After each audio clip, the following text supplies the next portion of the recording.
دوستان عزیز، درود و سلام و احترام. یک چیزی که همه ما در زندگی داریم، شاید استثناء بعضی انسان ها نداشته باشه، ولی در کل می توانیم اکثر انسان ها داره. او همو آرزو خواسته و یا یک زندگی رویایی است که میگه مگه ایره داشته و ایره به دست بیاریم. میخواسته ای آرزو چقدر زندگی ما در آینده قشنگ خواهد شد، چقدر زیبا و چقدر به عیب و نقص. ولی نکته اینجاست که اکثر ما در می آرزو و خواسته خود نمیرسیم. دلیل چی میتونه باشه؟ یک جواب خیلی اساسی و خیلی سطحی است که خوب تلاش، برنامه‌ریزی و کوشش، بله این نقش خود داره، ولی بحث چیزی دیگه است. بحث قانون زندگی و قانون کائنات است. مثل ازی میمونه که ما یک منزلی را میرویم برای رسیدن به یک مقصدی، ولی دو راه وجود داره. یک راه خیلی ساده و راحت میانبور، ولی یک راه خیلی پرپیچ و خم. ما این راه میانبور و ساده را بلد نیستیم، ولی راه پرخم و پیچ میریم. یا به مقصد میرسیم بعد از خیلی تلاش، یا ای که خسته و ذله در وسط راه منصرف میشیم. هدف من از این ویدیویی است که همون راه خیلی شارتکت و ساده را بیان کنم. همونطوری که در ویدیوی قبلی تشریح دادم، اساس زندگی ما که موفقیت ما، پیشرفت ما، رابطه خانوادگی ما، رابطه اجتماعی ما، همه در گریبان اینمی یک چیز خیلی ساده است که زندگی در لحظه حال است. ظاهرا ساده ولی خیلی مفهومی عمیق و پیچیده داره و زندگی کردن هم در لحظه حال از شر این ذهن شلوغ کار هر کسی نیست. باید مهارتش یاد بگیریم و زندگی در لحظه حال باعث میشه که شما شاد باشین، بدون استرس باشین و بدون کدام مشعله و تشویش باشین. بعد نتیجه چی میشه؟ ارتعاش فرکانس شما میره بالا. زمانی که ارتعاش فرکانس شما بالا رفت، اینجا یک نقطه خیلی اساسی است. نقطه ای است که شما فقط تنها میتوانید در لحظه شادی و در لحظه که ارتعاش فرکانس شما بالا است خواسته خود جذب کنید، یا همون اهداف و رویای خود جذب کنید. همونطوری گفتم اساس کار شادی و در لحظه حاله. بعد از اینکه شما در لحظه شادی و در لحظه حال بودین و کاملا استرس، زیرو استرس، یعنی بدون استرس، بدون تشویش، بدون نگرانی، در یک جای آرام شروع به تصویرسازی میکنید. تصویرسازی یعنی چی؟ یعنی شما یک آرزو و خواسته ای دارید، او را قبل از اینکه به او آرزو و خواسته رسیده باشین در ذهن خود طوری تصور میکنید که این خواسته و این آرزو رو ما حال دارم، همین حال زندگی میکنیم. مثلا شما یک خانه خیلی زیبا میخواین، طوری تصویر سازی کنید که به این خانه رسیدین و همون خانه را داخلش دارید زندگی میکنید. طوری با جزئیات تصویر سازی کنید که حتی چند تا پله دارد و چند تا اتاق دارد و در کدام موقعیت است و با چی متراژه. چرا این کارو میکنین؟ چون شما با تصویرسازی خود با هم ارتعاش و هم فرکانس میکنین در اون خانه.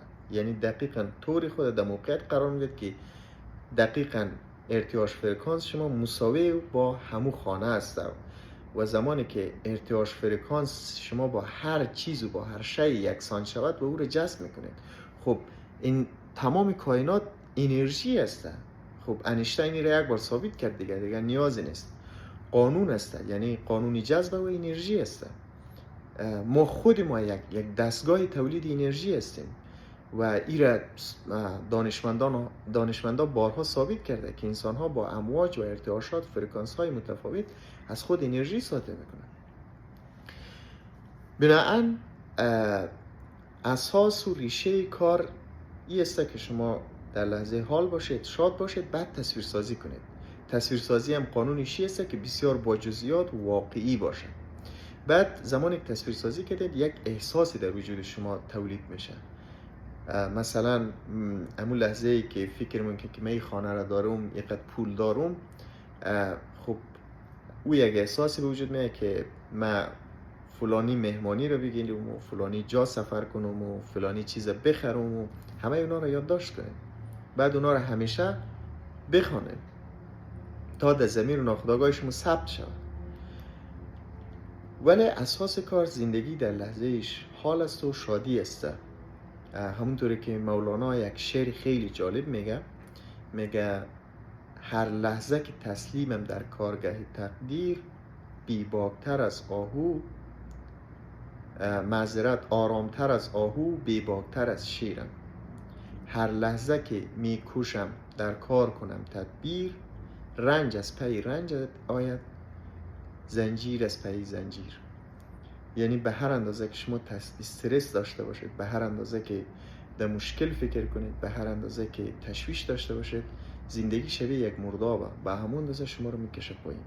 ولی به هر اندازه که شاد باشین، در لحظه حال باشین، به همون اندازه میرین بالا. و ناپلیون هیل یک کتاب نوشت به اسم فکر کنین و ثروتمند شوین و این کتابی از پرفروشترین کتاب تاریخ آمریکا شد. و در این کتاب چی رو توضیح داده؟ دقیقاً همین شعر مولانا را، دقیقاً همین تصویرسازی را، ای که ما باید شاد باشیم و در لحظه حال باشیم و هر خواسته ای را که میخواهیم در فکر و در ذهن خود را قبل از اینکه به او برسیم تصویرسازی کنیم. و در او کتاب بسیار واضح و به جزئیات اینمی قانون ارتعاش و فرکانس، اینمی قدرت انسانه، اینمی که انسان اشرف مخلوقات، اینمی که انسان مرکز هستی و خلقت در وجودش است، چون خداوند روح خدا برش دمیده و تمام کائنات بر اساس یک قانون کار میکنه. منبع اونم قانون، منبع اینمی خلقت، منبع اینمی هستی در وجود انسانه. او در او کتاب بسیار با جزئیات و واضح تشریح داده بود و به خاطر همو انسان‌های زیادی را خوشبخت کرد و انسان‌های زیادی از قانون از استفاده کرد و پرفروشترین کتاب تاریخ آمریکا شد. و بعداًها از روی یک فیلمی هم ساخته شد، فیلمی در جستجوی خوشبختی. اگر علاقه‌مند بودید میتونید ببینید. و حالا طی 50 سال اخیر که این دیگه حال یک قانون نیست، حال یک زندگی عملی خیلی از انسان ها شده. البته انسان هایی که در جستجوی آگاهی هستند، در جستجوی ازی که قانون کائنات رو بفهمه و خوشبخت زندگی کنه. حالا میبینیم در هر کشور خیلی با این قانون ها آشنا هسته و بسیار زندگی زیبا داره و او در او وقت اگر تنها چند کشور محدودی که در سطح جهانی اول زندگی میکرده قوانین مردمش میفهمید، ولی حالا اکثر مردم دنیا میفهمند. ولی سر از او بازم اکثر مردم نمیفهمند، یعنی 80% مردم نمیفهمند از این قوانین. سلامت و صحتمند و آرام باشین.